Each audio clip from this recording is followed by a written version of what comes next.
Chapitre 8.2 Les acides et les bases. Petit retour sur ce que nous avons déjà vu, l'échelle de pH. Le pH signifie la puissance de l'ion hydrogène. C'est donc la puissance en base 10 de la concentration en ion H+.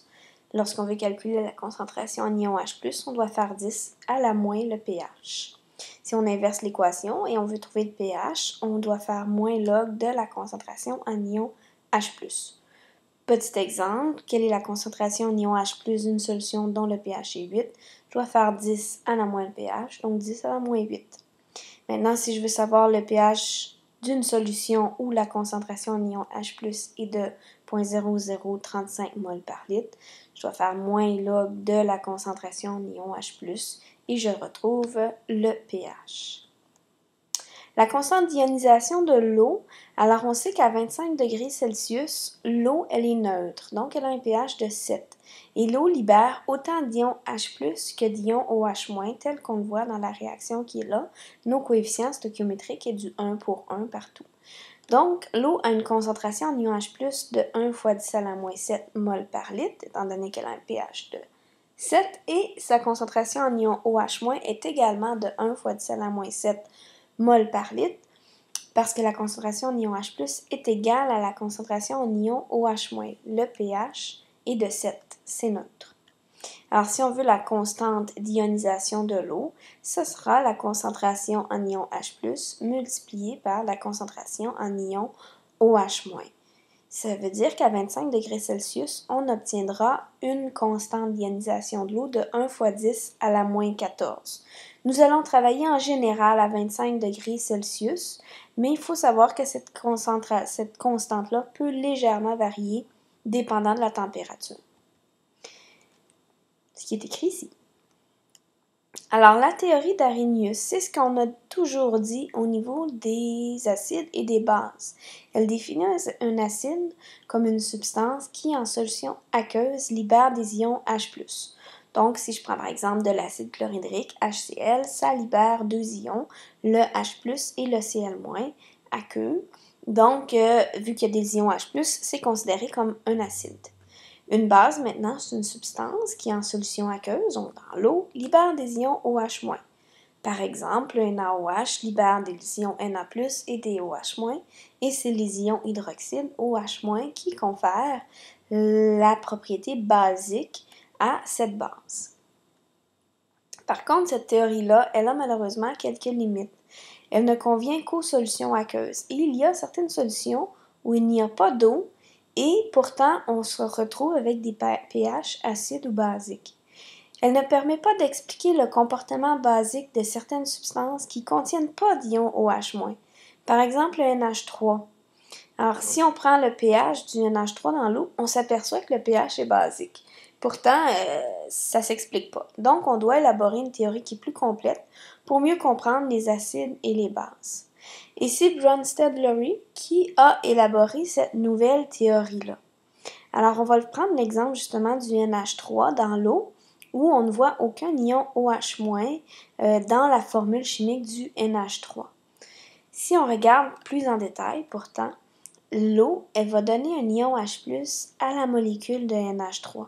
Donc, le NH3 va capter un proton, un ion H+, pour devenir du NH4+. Et en ce faisant, l'eau, étant donné qu'elle a donné un ion H+ au NH4+, elle se retrouve, elle, en étant un ion OH-. Donc, le reste de la molécule d'eau est devenu un ion OH-, ce qui va donner les propriétés basiques à la substance qui est de l'eau. Donc, même si on n'avait pas de OH- dans notre molécule de départ qui était la base, le NH3, à cause de l'eau elle-même va libérer des ions OH-. Alors, selon cette théorie-là, une base, c'est une substance qui peut capter un ou plusieurs protons, c'est-à-dire des ions H+, qui va provenir d'une autre substance. Un acide, c'est une substance qui est capable de donner un ou plusieurs protons à une autre substance. Donc, c'est l'eau qui, en donnant ce proton-là ou en acceptant ce proton-là, va libérer des ions H+, ou des ions OH-, ce qui va faire que c'est acide ou basique. Donc, selon cette définition-là, un acide, c'est un donneur d'ion H+, et toujours accompagné de sa base conjuguée qui va capter cet ion H+-là. Et une base, c'est un capteur d'ion H+, va toujours être accompagné de son acide conjugué, un donneur de H+. Donc, dans une équation où il y a un acide ou une base, vous allez devoir illustrer quelle est la base, l'acide, la base conjuguée et l'acide conjugué. Voyons ce que ça donne. Voyons un premier exemple avec la théorie de Bronsted-Lowry, où nous avons le NH3 avec le H2O qui libère des ions OH-. On va situer l'acide et la base. Et ensuite, on doit situer leur acide conjugué, leur base conjuguée. Commençons avec l'eau. Donc, dans ce cas-ci, l'eau est un donneur. Donc, il prend un de ses ions H+, et va le donner. Tandis que la base conjuguée, c'est la même molécule, mais qui, elle, a une possibilité de capter un ion H+. Donc, on voit que le OH- a un espace pour capter un H pour redevenir de l'eau. Donc, c'est lui qui est capteur, donc c'est sa base conjuguée. De l'autre côté, on a la base dans les réactifs qui, lui, est un capteur. C'est lui qui a la possibilité de capter un ion H+, et son acide conjugué va être celui qui a un donneur. Si on regarde les illustrations, je regarde les deux molécules qui ont un azote à l'intérieur, un N. À gauche, il y a 3 ions H+ dessus, il y a 3 atomes H, et à droite, il y en a 4. Donc, étant donné qu'il y en a 3, il y a possibilité d'aller en chercher un par rapport à dans les produits où il y en a 4. C'est pour ça qu'on dit qu'il est capteur, et celui qui en a 4, il est donneur parce qu'il peut en donner. Voilà. Et il y a une autre chose aussi qui est importante, l'acide et la base sont toujours dans les réactifs et les conjugués, donc la base conjuguée et l'acide conjugué, sont toujours dans les produits. Deuxième exemple, ici où je n'ai pas d'eau du tout, et on va aller essayer d'identifier où sont les acides et où sont les bases et leurs conjugués également. Donc on va toujours chercher les donneurs et les receveurs. On regarde les molécules qui se ressemblent à un hydrogène près. Donc, à un hydrogène près, si je regarde le HCN et le CN, la seule différence entre les deux, c'est un hydrogène. Donc, étant donné que le HCN a un hydrogène de plus que le CN, il a la possibilité de donner un hydrogène, tandis que le CN a la possibilité d'en recevoir pour devenir du HCN. Donc, l'acide, c'est le HCN parce qu'il est donneur, et sa base conjuguée, celui qui a la possibilité de capter un hydrogène, c'est le CN-. Maintenant, si je regarde le CH3CO- et le CH3COOH, la seule différence entre les deux molécules, c'est encore l'atome d'hydrogène. Étant donné que le CH3CO- a un hydrogène de moins que le CH3COH, c'est une base, parce qu'il a une possibilité de capter un hydrogène, et son acide conjugué, c'est la même molécule, mais avec un hydrogène de plus, c'est le CH3COOH. Encore une fois, la base et l'acide sont dans les réactifs et leurs conjugués sont dans les produits. Le cas de l'eau maintenant. L'eau est très particulier, c'est une molécule dite amphotère, c'est-à-dire qu'elle peut jouer à la fois le rôle d'une base et le rôle d'un acide, dépendant où on va la prendre. Dans ce cas-ci, si je regarde une molécule d'eau avec un OH-, puis je compare les deux molécules, la molécule d'eau a un hydrogène de plus que l'ion OH-. Donc, dans ce cas-ci, l'eau sera un acide parce qu'il peut donner un hydrogène et l'OH- et sa base conjuguée a une possibilité de capter un hydrogène. Si je regarde à l'autre bout, l'autre molécule possible, donc l'eau peut aussi capter un hydrogène. Donc, le H2O liquide à gauche est la base parce qu'il a la possibilité de capter un hydrogène pour devenir l'acide conjugué qui est complètement à droite, qui lui a la possibilité de donner. Donc l'eau est à la fois un acide et une base. De là son pH de 7. Il libère autant d'acide que de base lorsqu'il va dans l'eau. Et il faut aussi noter que le H3O+, si on le resépare, c'est l'équivalent d'un ion H+, et de l'eau aqueuse. Donc, lorsqu'on a une molécule de H3+, c'est l'équivalent d'avoir un ion H+. Alors, on va simplifier l'eau qui s'auto-ionise en l'équation H2O liquide qui me donne du OH- aqueux et du H+ aqueux. C'est notre équation de base qu'on avait au début du 8.2. Donc, on revient sur la constante d'ionisation de l'eau qui correspond à sa constante d'équilibre, sa concentration en H+, et sa concentration en OH- multipliées ensemble. Alors, un acide fort, qu'est-ce que c'est? C'est un acide qui va s'ioniser complètement dans l'eau. Il s'agit d'une réaction qui va être complète. Donc, si je prends mon tableau initial, variation et équilibre, et je commence avec 1 mol par litre de HCl, il faut comprendre que si c'est en système aqueux, il y a déjà de l'eau dans ma substance. Par contre, ma concentration en ion H+, elle est presque négligeable. 1 fois 10 à la moins 7, c'est extrêmement faible.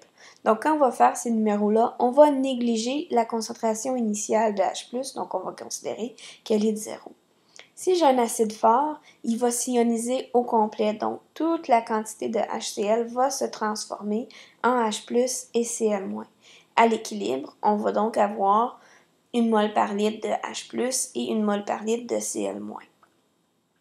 Si je veux calculer le pH de cette solution-là, donc je vais aller chercher la concentration en ion H+, qui est 1 mol par litre, donc moins log de 1, ça me donne 0. Donc c'est un pH qui est très bas, c'est un acide qui est très très acide, c'est les acides les plus forts. Il y a des acides qui sont faibles aussi. Donc, plusieurs acides sont des électrolytes faibles, c'est-à-dire qu'ils ne vont pas se dissocier totalement dans l'eau. J'ai un autre exemple ici, l'acide fluorhydrique, et j'ai négligé la présence de H+ au début parce que c'était 10 à la moins 7, c'est extrêmement faible. Alors, prenons l'exemple que si c'est un acide faible qui se dissocie peu et que seulement 0,0008 mol par litre de mon acide vont se dissocier, bien, je vais avoir 0,0008 mol par litre de H+ et de F- qui vont apparaître. Alors, au total, il va me rester beaucoup de HF dans ma solution et un petit peu de H+ et de F-. Si je veux calculer le pH de cette solution-là, je vais prendre uniquement la concentration de mon ion H+, moins log de 8 fois 10 à la moins 4. Ça va me donner un pH de 3,09. Maintenant, la constante d'acidité. Alors, lorsqu'on a un acide, on va avoir l'acide avec de l'eau qui va me donner des ions H3O+, et des ions A-. Ou, si on préfère, on va avoir notre acide qui va libérer des H+ et des A-. C'est la même chose puisqu'on se rappelle, je l'ai écrit en bas ici, qu'un ion H3O+, c'est l'équivalent d'un H+ et d'un H2O. Alors, si on veut avoir la constante d'acidité d'une substance, on doit prendre la concentration de la base conjuguée multipliée par la concentration en ion H+, et on va diviser ça par la concentration de l'acide qui n'est pas dissocié, donc qui reste, et tout ça à l'équilibre, bien entendu, donc à la fin, lorsqu'on atteint l'équilibre. La constante d'acidité, elle permet de classer les acides selon leur force. Plus la constante d'acidité elle est petite, plus l'acide va être faible. On peut aussi regarder la constante de basicité. Donc, quand je regarde une base, je vais libérer des ions OH-. Alors, la constante de basicité, c'est la même chose que tout à l'heure, mais avec la base. On va avoir la concentration de l'ion hydroxyde multipliée par la concentration de l'acide conjugué dans l'eau, divisé par la concentration de la base qui n'a pas été transformée, donc qui est à l'équilibre. Alors, plus la constante de basicité elle est forte, plus on va avoir une base qui est forte. Exemple 1, quel est le pH d'une solution d'acide fluorhydrique dont la concentration est de 0,1 mol par litre si la constante d'acidité de cet acide est de 6,6 fois 10 à la moins 4. Alors, on va commencer par remplir notre tableau. On a une concentration initiale de 0,1 mol par litre de HF. On l'a donc mis dans le tableau vis-à-vis le HF. Et on n'a pas de H+ ni de F-, c'est donc à 0 dans le tableau. On ne nous donne pas la variation, alors on va mettre des variables. On va dire que HF varie d'une quantité X, donc X négatif parce qu'il se transforme, pour former dans les produits la même quantité de H+, et de F-, étant donné que les coefficients sont de 1 partout. À l'équilibre, on va donc avoir X de F-, une quantité X de H+, et 0,1 moins X de HF. Maintenant, on va écrire l'expression de la constante d'équilibre, qui est une constante d'acidité, soit la base conjuguée multipliée par la concentration en ion H+, divisée par la concentration de l'acide.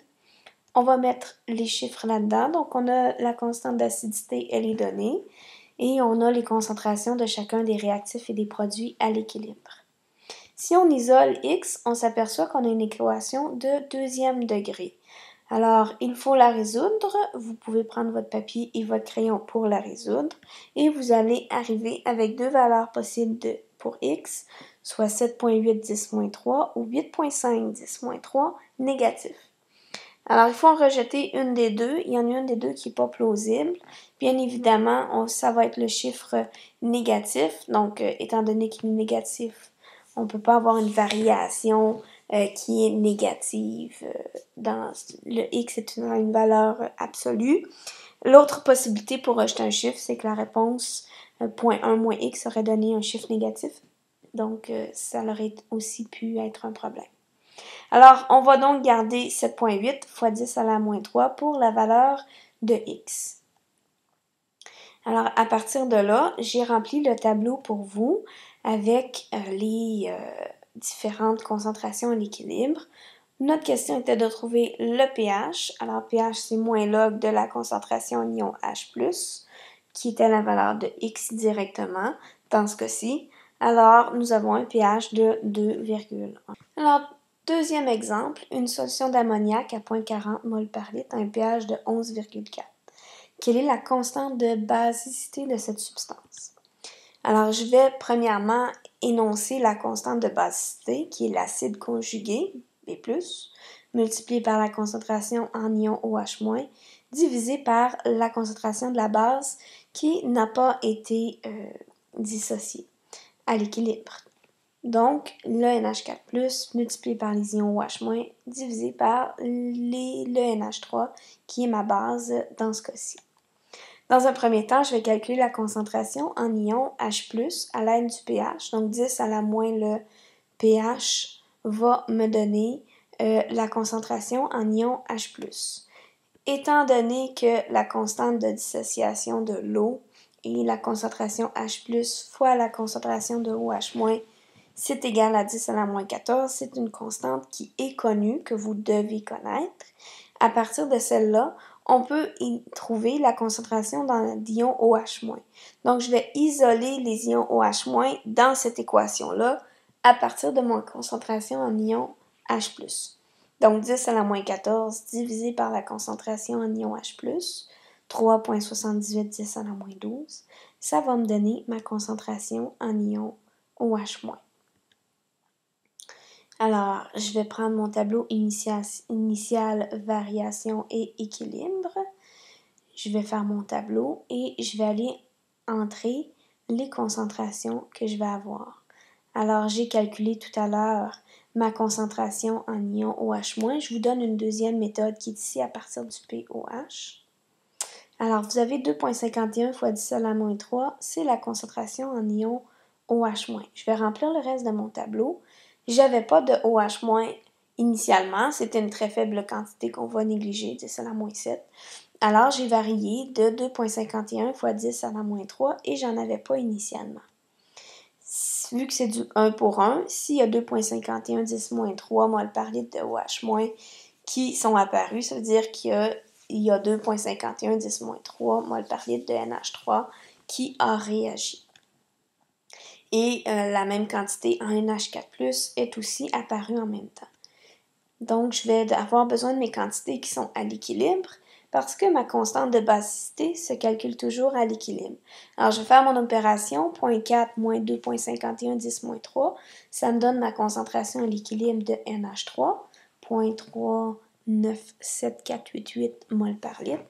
Et ma concentration de NH4+, 0 plus 2,51 10 moins 3 mol par litre me donne ma concentration. Je vais mettre tous ces chiffres-là dans ma constante de basicité. Alors, je vais prendre en premier mon acide conjugué, sa concentration, multiplié par la concentration en ion OH-, divisé par la concentration à l'équilibre de NH3, ce qui n'a pas réagi, ce qui me donne une constante de basicité de 1,584 fois 10 à la moins 4. Et il n'y a pas d'unité de mesure, c'est une constante d'équilibre. Le travail à effectuer, donc dans votre cahier, vous avez les exercices de la page 369 à 378 que nous allons faire en classe, suivi des feuilles supplémentaires 8,2.